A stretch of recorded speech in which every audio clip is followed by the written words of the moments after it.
What was supposed to be a light, friendly morning interview turned into something no one in the studio, or at home, could have anticipated. When a beloved actor sits down for what should be a routine chat about a new film, the expectation is warmth, banter, and mutual respect.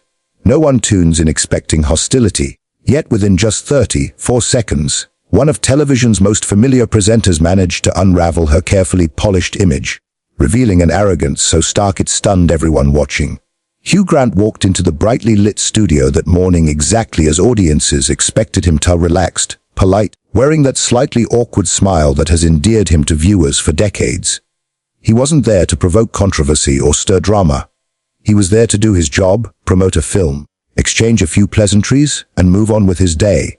The cameras were rolling, the audience cradled their morning tea, and everything appeared perfectly normal. But something was off. Lorraine Kelly sat behind her desk with a smile that looked practiced rather than sincere. It was the same expression viewers had seen countless times before, yet this time it felt hollow, cold. When Hugh took his seat, the way she looked at him suggested irritation rather than welcome, as though his presence was an inconvenience. It was the kind of look that implied she was doing him a favor simply by allowing him to sit there. "Well, well, well," Lorraine said, not even giving Hugh time to settle into his chair.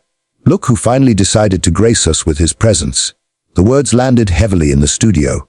Hugh blinked, visibly confused. He tilted his head slightly, his expression open and genuinely puzzled. "I'm sorry," he said gently. "I'm not sure I understand." "Oh, don't play dumb with me," Lorraine snapped, her voice sharpening. "You know exactly what I mean. Sitting there in your fancy clothes, thinking you're better than everyone else." The studio fell silent. Even the crew exchanged glances, unsure whether this was some misguided attempt at humor or something far uglier. Hugh's face registered pure shock. This wasn't how interviews worked. This wasn't how people spoke to one another, especially not on live television. "I think there might be some confusion," Hugh said calmly, doing his best to steady the situation. "I'm just here to talk about the film." But Lorraine leaned forward, her tone growing harsher. "The film, the film, the film. That's all you people care about, isn't it? Making your millions while the rest of us do the real work." Hugh paused, clearly trying to process what was happening. "I don't think that's fair," he replied. "I work very hard at what I do, work hard." Lorraine laughed, but there was no humor in it. It was the sharp, dismissive laugh of someone enjoying their own cruelty. You call standing in front of a camera and saying lines someone else wrote hard work. The audience shifted uncomfortably. This was no longer entertainment. It was uncomfortable, mean-spirited, and unnecessary. Hugh sat there, visibly trying to understand what he had done to deserve such treatment. "I respect what everyone does," he said quietly, "including what you do. I thought we were here to have a nice conversation." "A nice conversation." Lorraine's voice rose. "You come in here late as usual, acting like you own the place, and expect me to fawn all over you like some starstruck fan." "I wasn't late," Hugh said softly. "I arrived exactly when your team asked me to." "Oh, so now you're calling my team liars?" Lorraine fired back, twisting his words without hesitation. Hugh looked genuinely hurt. "No, that's not what I said at all. I would never say that." But she wasn't interested in clarity or fairness. Like a bully sensing weakness, she pressed harder. "You Hollywood types are all the same. You think the world revolves around you. You think you can just walk into my studio and everyone should bow down." "I've never thought that," Hugh replied, his voice firmer now but still respectful. "I appreciate being invited here. I always have. Appreciate it." Lorraine scoffed. "You appreciate it like you're doing us some great favor by showing up." The more Hugh tried to de-escalate, the crueler she became. It was painful to watch. Here was a man who had brought joy to millions, who had made people laugh, cry, and fall in love through his work, being publicly humiliated for no reason at all. "I just meant that I'm grateful for the opportunity to talk about the film," Hugh said again, still attempting peace. But by then, the damage was done. The audience wasn't watching an interview anymore. They were witnessing a reputation crumble in real time, one unnecessary insult at a time. "Grateful," Lorraine practically shouted, her voice slicing through the studio like a knife. "You're grateful? Well, isn't that big of you?" The great Hugh Grant is grateful to be on little old Lorraine's show. Hugh's expression shifted. Frustration was creeping in, but he still held himself with that quiet dignity that had won the hearts of audiences for decades. "I don't understand why you're being so hostile," he said gently. "Have I done something to offend you?" "Offend me?" Lorraine laughed, a sharp, cruel sound that made the room wince. "You exist, don't you? That's offensive enough!" Gasps rippled through the studio audience. Even the production crew exchanged uneasy glances, unsure whether this was part of the act or a professional meltdown in progress. The situation had already spiraled far beyond the bounds of normal television decorum. This wasn't just unprofessional, it was mean, vindictive, and entirely unprovoked. Hugh sat there, maintaining composure, though his inner calm was beginning to tremble. He had never hurt anyone, yet here he was, on live television, facing a barrage of insults for no discernible reason. "I think maybe we should start over," he suggested carefully, his tone neutral, trying to steer the conversation back to civility. "Perhaps we got off on the wrong foot." "Oh, now you want to start over?" Lorraine's voice dripped with sarcasm. "How convenient. When things don't go your way, you just want to do over. That's not how the real world works, sweetie." The word, sweetie, fell like a slap, condescending and sharp, as though she were addressing a misbehaving child. Hugh's jaw tightened imperceptibly. Anyone paying attention could see him reaching the limit of his patience, yet he remained polite. "I'm not asking for a do-over," he said carefully. "I'm just asking to be treated with basic respect."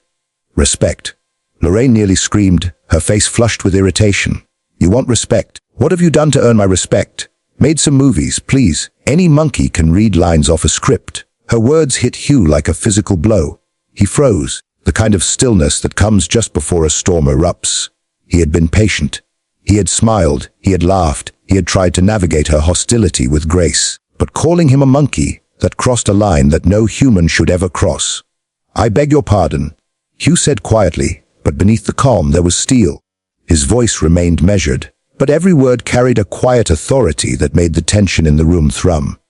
Lorraine didn't seem to notice the shift in his tone. She was too busy enjoying her own cruelty.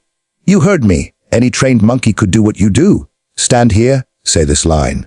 Look pretty for the camera. It's not exactly brain surgery, is it?" Hugh leaned forward slightly, his posture calm but assertive. "Actually, it's quite a bit more complex than that. But even if it weren't, there's no need to be deliberately insulting." "Insulting?" Lorraine threw up her hands, feigning victimhood. "I'm just telling the truth. Something you Hollywood people probably never hear. The truth." Hugh's eyebrows lifted in disbelief. "The truth is that you invited me here as your guest. The truth is that I came here in good faith to have a pleasant conversation. The truth is that you've been attacking me from the moment I sat down, for reasons I still don't understand." Lorraine's face reddened. She clearly disliked being called out. Oh, here we go. The poor little movie star is upset because someone isn't kissing his feet. "I don't want anyone kissing my feet," Hugh replied firmly, his voice gaining strength. "I just want to be treated like a human being." "The human being." Lorraine laughed again, the sound grating and harsh. "You want to talk about human beings? Let me tell you about human beings. Human beings get up every morning and go to real jobs. They struggle to pay their bills. They don't make millions pretending to be other people." Hugh shook his head slowly, unshaken but resolute. "You have no idea what my life is like. You don't know what I've been through, what I've worked for, or what I care about. You're making assumptions." "Assumptions?" Lorraine's voice rose, trembling with anger. "I'm making assumptions. You walk in here with your perfect hair and expensive suit, looking down on everyone, and you say I'm making assumptions. I've never looked down on anyone," Hugh said, his voice firm now. "I've been nothing but polite to you, to your crew, to everyone here. I don't understand where this anger is coming from."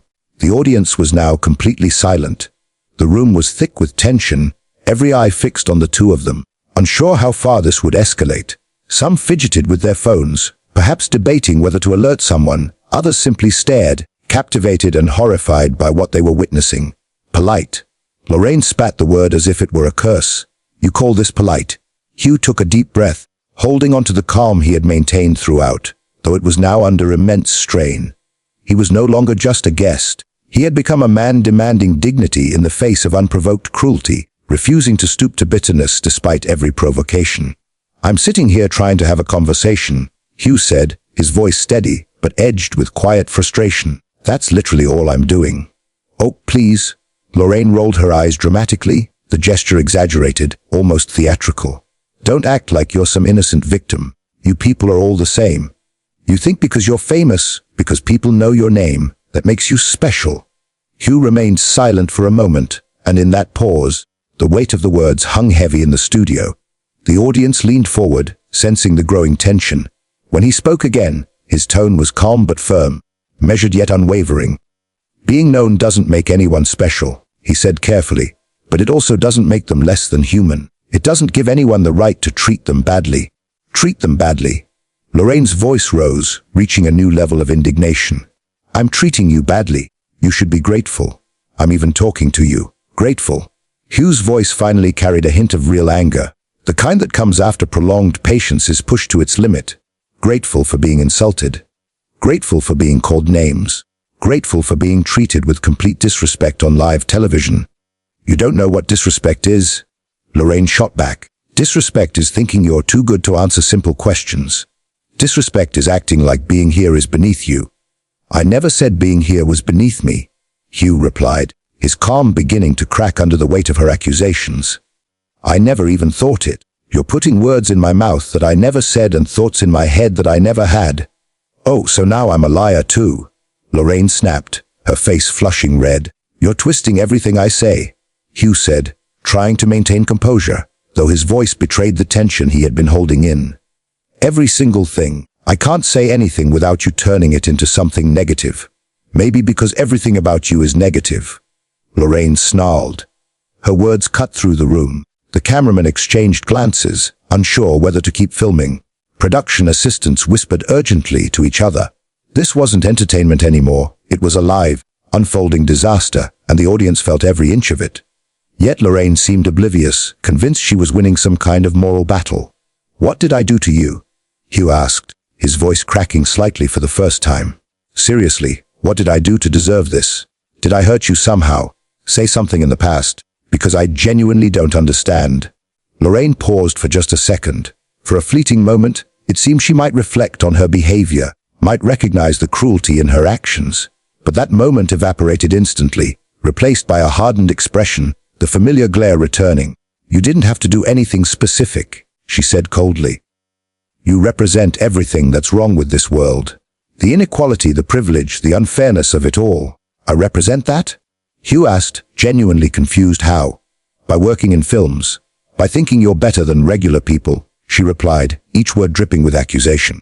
But I don't think that, Hugh said, desperation creeping into his tone. I really don't. I never have. I don't know how to convince you of that if you won't believe me. Convince me, Lorraine said with a bitter laugh. You can't, it's not true. Look at you. Look at how you're sitting. Look at how you talk. Everything about you screams that you think you're special. Hugh looked down at himself, then back up at her, his eyes steady. I'm sitting normally. I'm talking normally. I don't understand what you want from me. I want honesty, Lorraine declared, her voice theatrical, as if she were commanding a confession. I want you to admit that you think you're better than everyone else in this room. I won't admit to something that isn't true, Hugh replied firmly, his voice carrying the weight of integrity. See, Lorraine pointed at him like she had just proven a point. That right there! That's exactly what I'm talking about. That's your arrogance. That's the attitude. You refuse to see the world as it really is. You refuse to acknowledge your privilege. Hugh shook his head slowly, his jaw tight, a mixture of disbelief and quiet resolve in his gaze. I don't refuse to see the world, he said evenly. I refuse to accept being insulted for doing my job. I refuse to let assumptions and prejudices dictate how you treat me. That's all I'm asking, to be treated like a human being. A human being.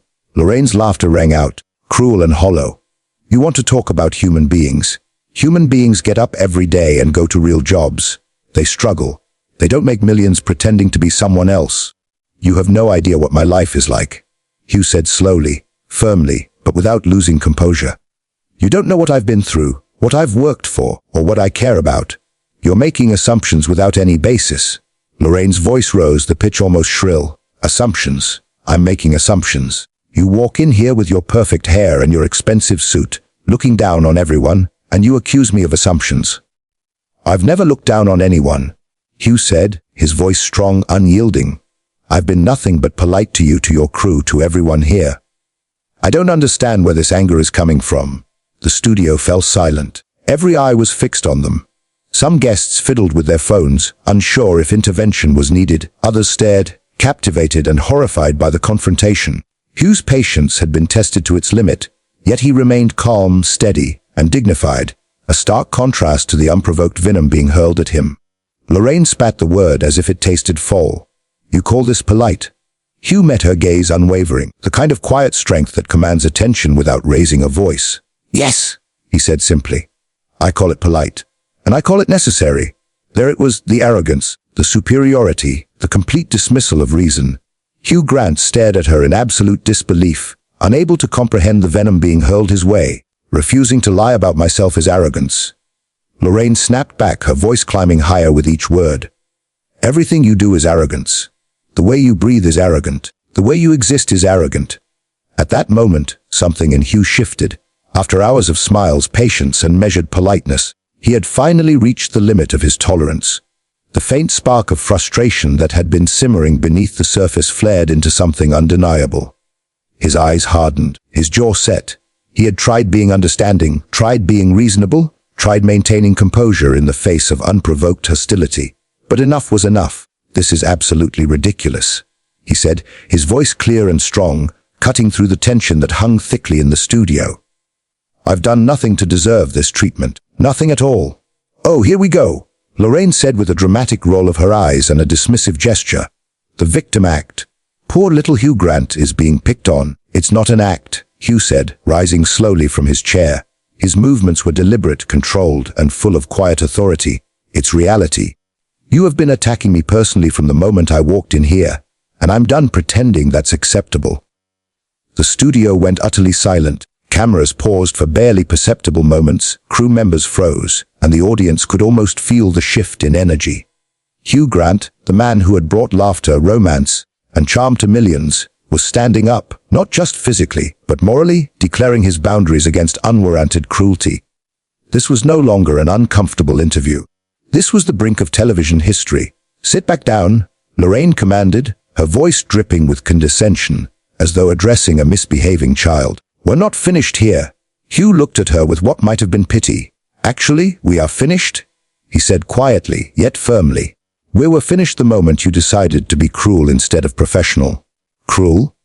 Lorraine's voice rose, pitch higher than before, as though volume could mask the reality of her behavior. "I'm being cruel. You're the one being difficult. You're the one causing problems." Hugh shook his head, sadness etched into his expression. "I came here to talk about a film I'm proud of. I came here ready to have a lovely conversation with you and your audience. Instead, I've been insulted, belittled, and treated with complete contempt. For what? What purpose did this serve?" Lorraine leaned back, triumphant. "It accomplished showing everyone who you really are," she said, as though she had won some imaginary victory. "And what am I exactly?" Hugh asked, his voice low, controlled, but dangerous in its calmness. "You're a spoiled, arrogant, self-important actor who thinks the world owes him something," she declared, loudly and emphatically. Hugh was silent for a long moment. When he finally spoke, his voice carried a quiet, measured disappointment. "Do you know what I think?" he said. "I think you're having a bad day, or a bad week, or maybe just a rough patch in your life. Instead of dealing with whatever is really bothering you, you decided to take it out on me." "Don't you dare psychoanalyze me," Lorraine hissed. "I'm not psychoanalyzing anyone," Hugh replied gently. "I'm simply trying to understand why someone would choose to be this unnecessarily cruel to a complete stranger." "You're not a stranger." Lorraine shot back. "You're a public figure. You chose to be in the spotlight. That comes with consequences." Hugh tilted his head slightly, his voice calm but firm. "Being in films doesn't mean I deserve to be treated badly. It doesn't mean I'm not a real person with real feelings." "Oh, please," Lorraine scoffed, the words dripping with mockery. "Spare me the sensitivity routine." "It's not a routine," Hugh said firmly, holding her gaze without flinching. "It's just the truth. I came here to have a conversation, to share something meaningful with your audience, and instead, I've been subjected to attacks that have nothing to do with me personally or professionally. There is no justification for this cruelty.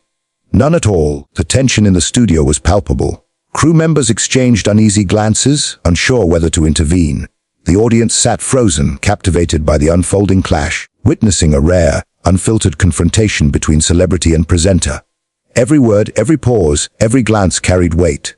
Hugh's composure, tested to its absolute limit, became a quiet anchor against the storm of Lorraine's unfounded vitriol.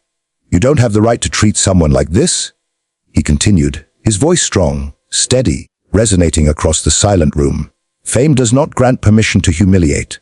Public recognition does not strip someone of dignity. I'm here in good faith to share my work and my thoughts. And that alone deserves basic respect. Lorraine opened her mouth, perhaps to respond, but Hugh's calm intensity stopped her in mid-thought. The room felt frozen in that moment, an unspoken acknowledgement that the balance of power, at least morally, had shifted. Hugh Grant, standing tall, composed yet assertive, had reclaimed the narrative. The interview, meant to showcase charm and casual conversation, had instead become a lesson in dignity, patience, and the limits of unprovoked cruelty.